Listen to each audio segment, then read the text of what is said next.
umva di hongera akavorime k'iyo ndirimbo ndumva irimo ubutumwa bwiza. Nkiyumva nibutse ubuvumbuzi bwakozwe ku muti ufasha abantu babaswe n'inzoga n'itabi bagatandukana nabyo burundu. Ibyo nanjye narabimenye kuko ibyo byakozwe n'ikigo African Culture Medicine. Uwo muti bawita SGB Rukwata. Uyu muti ushobora kugutandukanya n'inzoga z'amoko yose zakubase, ukagutandukanya n'urumogi ndetse n'andi moko yose y'itabi. Reka dutanga ubutumwa rega kuko ikigo African Culture Medicine kiziye igihe. Aho wasanga umuti usenya Kistudamibe witwa SGB Gisabiko. Abafite ikibazo cyo kubura apeti, umugongo, hemoroide, infection mu mara ndetse n'izindi ndwara bagatandukana nabyo. Erega nibyo koko kuko mu kigo African Culture Medicine uhasanga n'umuti SGB Check-up ufasha koza inyama zo mu nda, zirimo igifu n'amara ndetse n'izindi zitandukanye. Aha kandi uhasanga SGB Muzehe wa Kazi, umuti ufasha kuringaniza imisemburo ku bagabo bacika intege mu kuboneza amabanga y'urugo. Ugize amahirwe yo kugana ikigo African Culture Medicine, ntuzataha utabajije SGB Kokomanga, umuti ufasha kongera ubushake mu gihe cyo guhuza urugwiro hagati y'abashakanye. SGB Imvura Idahita, uyu nawo ni umuti uvura ifumbi ku bagore, ukanaringaniza imisemburo yabo, ukanarinda ihindagurika ry'imihango n'ubabare mu mihango ndetse na za infection zitandukanye. Mu kigo African Culture Medicine ni naho kandi usanga amavuta avura indwara z'uruhu akoze mu mizi ya moringa n'igikakarubamba. Uhasanga kandi pomade ivura imitsi itajyana amaraso neza, abagira ibibazo by'ibinya, isereri, kubura ibitotsi, umunaniro, uburibwe bw'ingingo n'amagufa. Ikigo African Culture Medicine ugisanga mu mujyi wa Kigali i Nyabugogo ku mashyirahamwe, harangwa n'icyapa cyanditseho ivuriro ry'imiti gakondo nyafurika. Hateganye neza naho imodoka zisohokera zijya mu ntara, ndetse ukaba wanarisanga mu karere ka Gasabo mu murenge wa Jabana, akagari ka Bweramvura. Ukeneye kugana ikigo African Culture Medicine ndetse unashaka gusobanuza ibindi bitandukanye, hamagara kuri 0788 83 53 29 cyangwa 0783 93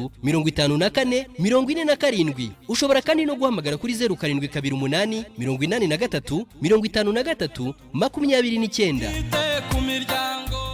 Aha, turabashuhuje mwese abashyize urushinge rwabo ku 105 igice kimwe ndetse na 90 n'ibice bibiri. Ngewe rero mwumva kuri mikoro ni M John, nkaba ndi kumwe n'undi mugabo rwose nkorokora hangaha. Bagabo Yohani cyangwa John na Yohani biratandukanye. Nta magisi yasoso wariye nangwa se gukwata mu ngo gukwature ibyo bintu biri mu muhogo.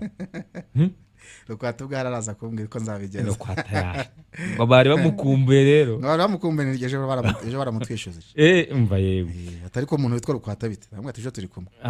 Reka rero dutangire, reka twakire umutumirwa uvuye mu ivuriro rikomeye cyane, ariko araza kubibwira amazina ye, ababwira n'ivuriro niba atarayahinduye nyemero ko yitwa Rukwata. Turabakiriye rero. Murakoze kunyakira, ninjye Sibomana Jean Bosco. Rukwata. Ariko izina banzi ko nitwa Rukwata kuko mvura abantu itabi. Urubundi burya ya Rukwata navuga ko nikotine cyangwa se alcohol ari ukuyikuramo byanze bikunze, umuntu akava ubuzima akajya ubuntu. Niyo mpamvu rero turahabaye tugira ngo dutaramane cyangwa se tuganire uburyo twabasha gusigasira ubuzima bwacu, twirinda kunywa ibiyobyabwenge se cyangwa twirinda kunywa itabi cyangwa se izo nzoga. Ikindi turaganira ku buzima bufite intego uyu munsi.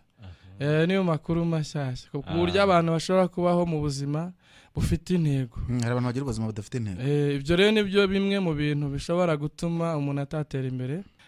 Turakomeza tubiganiraho, muraza kubona bimwe mu bintu nka 5 bishobora gutuma umuntu yabaho nabi. Reka negereze ikarama hafi nanjye ndagenda nandika.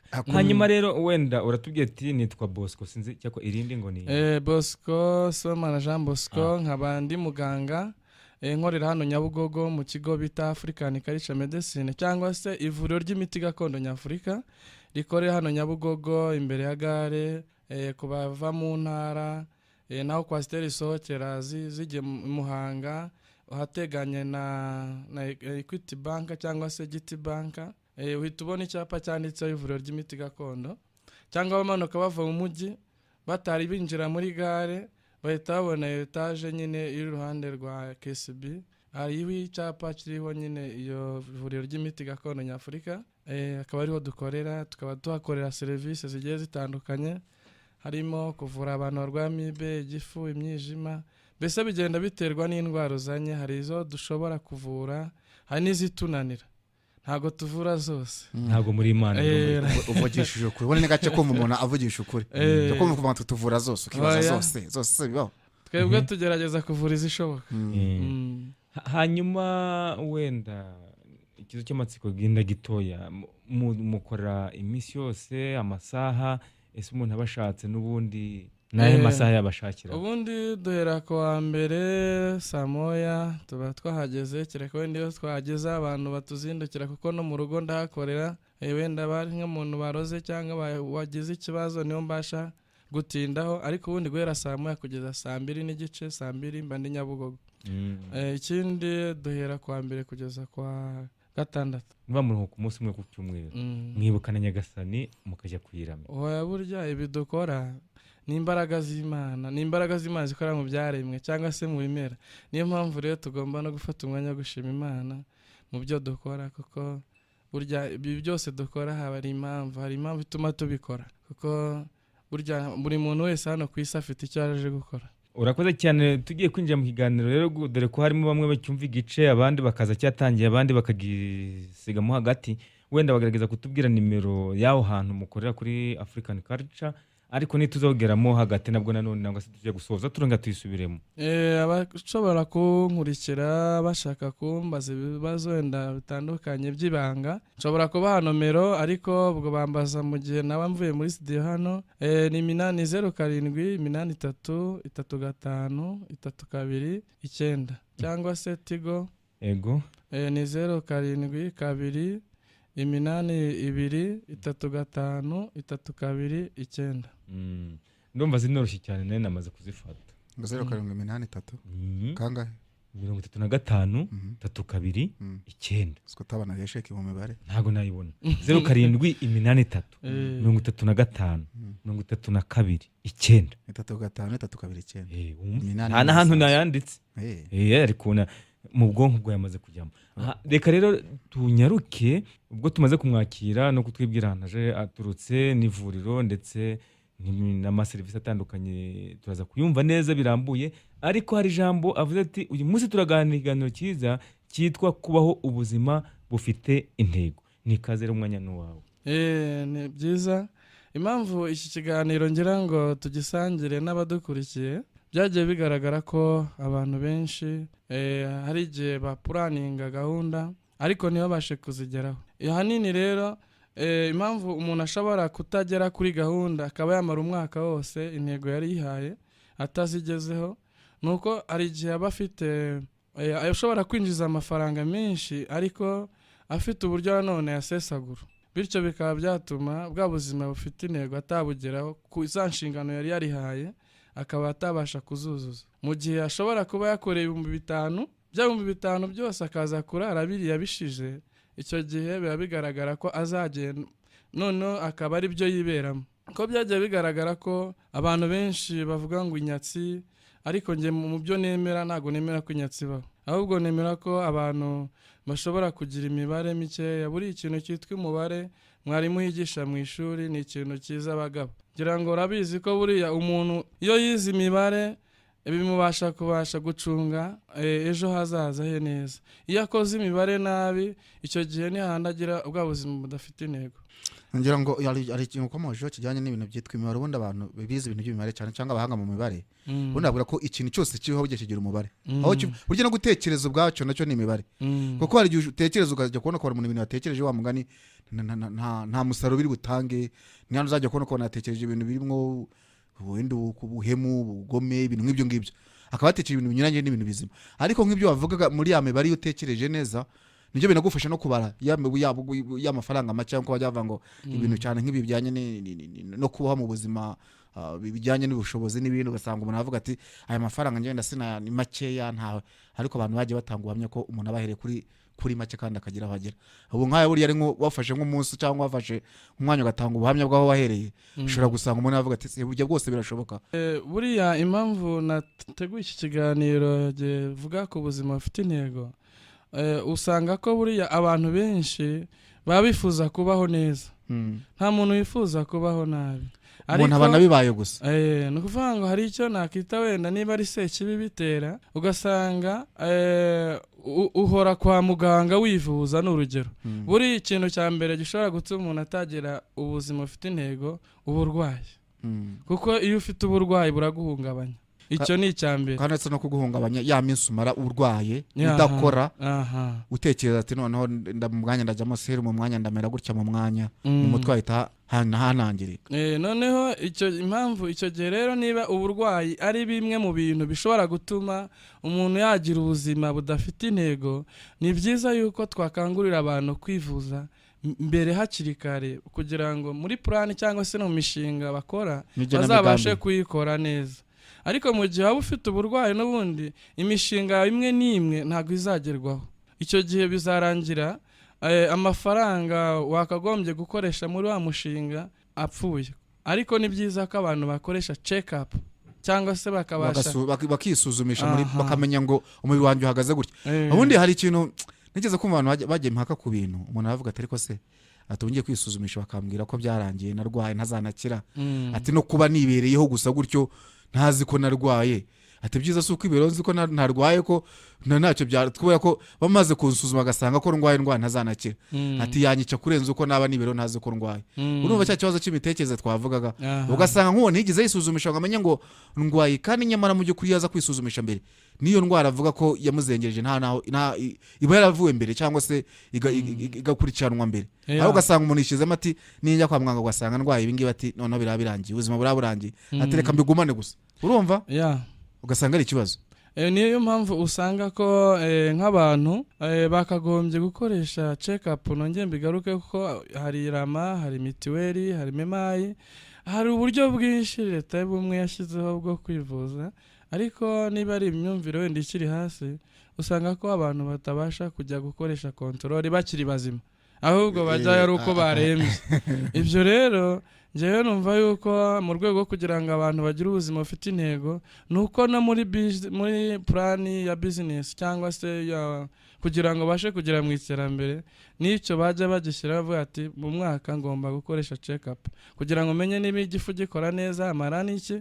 Noneho umushinga wanjye ndimo w'ubucuruzi, kuko ubu abantu benshi bafite ikibazo cy'uburwayi babana nabwo batabizi. Ukajya kubona ukabona umuntu arifashe araguye cyangwa se agize ikindi kibazo bamugeza kwa muganga barapfuye cyane, kandi nyamara ntiyigize amenya ko afite n'icyo kibazo kijyanye wenda n'ubuzima bwe, yaragenda gusa. Ibyo ni bimwe mu bishobora gutuma abantu benshi bakira stress z'ubwonko.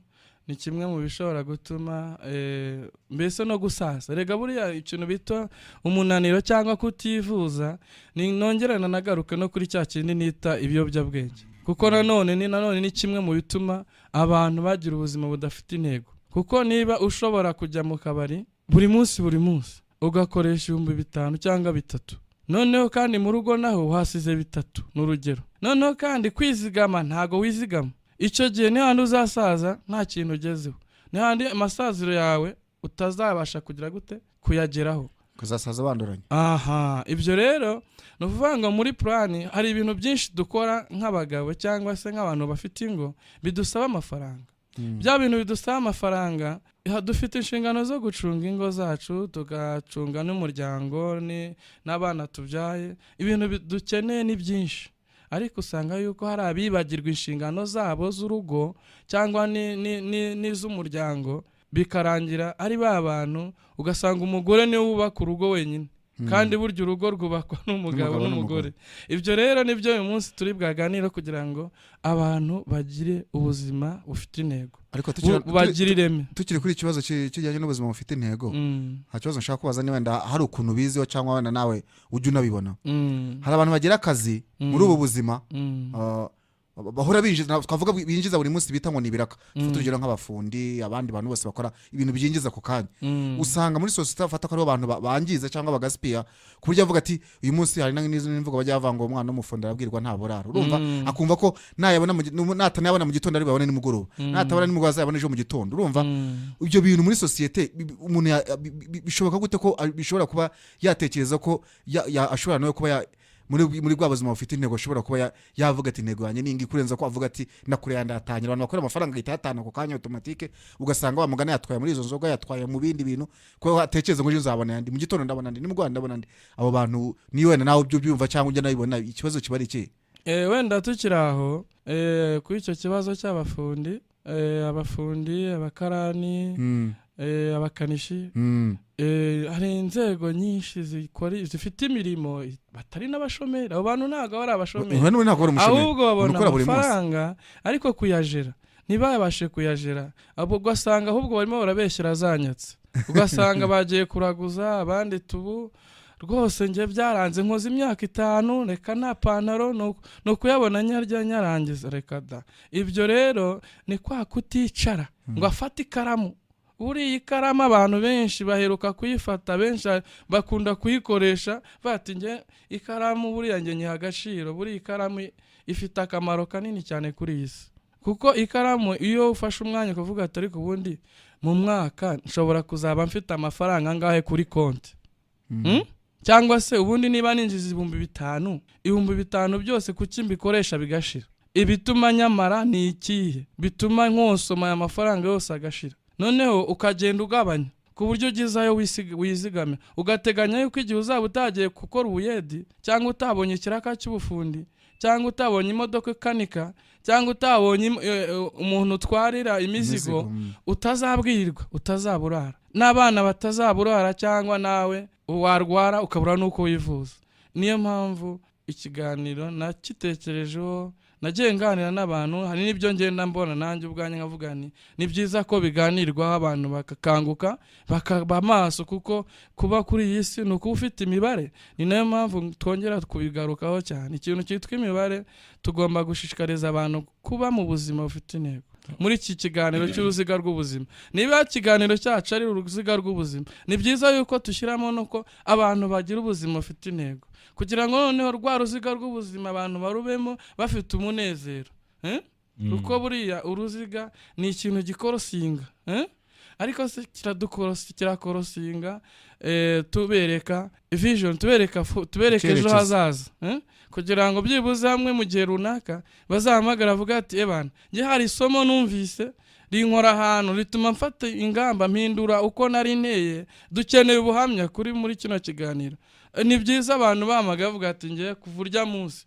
hari uko nahindutse muri ngewe uko nitwaraga ubu ngubu hari aho navuye hari aho nageze urumva bizaba bimeze bite azaba rwiza cyane burya ni byiza yuko twakigisha ariko noneho tukagaragaza impamvu abantu bashobora kubaho nabi kandi iyo umuntu yabayeho nabi bagabo burya ikintu bita ubuzima ni kimwe mu bituma ubwonko bunanirwa iyo ubayeho nabi nanone ni bimwe mu bituma nanone wagira uburwayi erega n'ubundi uzareba umuntu uzareba byonyine niyo utekereje gusanga abantu tuvuga ngo nabashomeri yo nta kazi afite kwa kundi atekereza ahangayika ese ukabyara we nzabona akazi ese nzagira gute wa mugani ubwonko wawe uriho bukoresha cyane duprisa bukoresha cyane kandi atinjiza ahubwo bimusaba gutekereza cyane kandi n'ikintu ari bubikore wenda n'urugero wa mugani kwa gusaza imburagiye ugasanga umuntu afite imyaka 20 kwagira ngo afite 45 cyangwa 50 kubera ko ubwonko bukoresha cyane kandi atabukoresha mu gihe kinakwiriye kubera ko gutekereza ugasanga umuntu ari aho ngaho ni umusore ni iki afite amaboko mazima ariko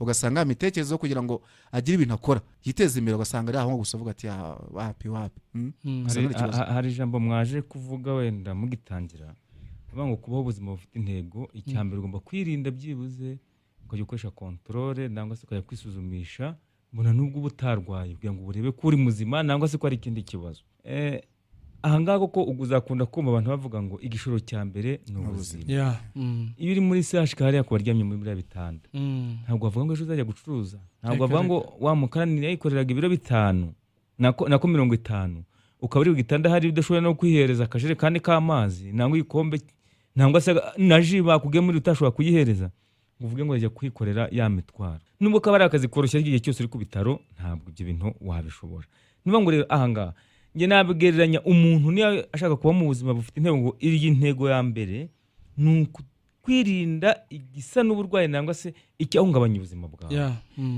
wabifata nk'imodoka imodoka nubwo yaba ari nshya nuba ngo iragenda nibigenza ibirometero runaka ukajya gukora vidange ugakora amavuta yashaje yagiye izengurutsa mu byuma kugira ngo ejo n'ejo buriya amavuta atakomeza gusaza akangiriza moteri kandi moteri wenda urasanga iguze wenda miliyoni ukarangara gusa ukarangazwa n'ibihumbi wenda amavuta yakagombye kugura ibihumbi 45 nangwa 40 nubwo byaba 100 ukarangara kuyakuramo akagenda akangiriza moteri ukayigura miliyoni eshatu ahubwo nangwa miliyoni 3 ukumva udahombye cyane aramunoza umugani bakoresha mu Giswahili musipozi baufa utajenga ukuta nukuvuga ngo uramutse inoza urukuta hari ahantu hasadutse iyo utakoze mbere bisa kuzagisenga ikuta cyose ukongera kubaka bundi bushasha ibyo rero uvuga ni wa ngo utabasha kuvidurira iyo noza iyo mazutu cyangwa iyo essence y'ibihumbi 100 uzajya gura icyuma cya miliyoni 8 ni bwa buzima turo tugaruka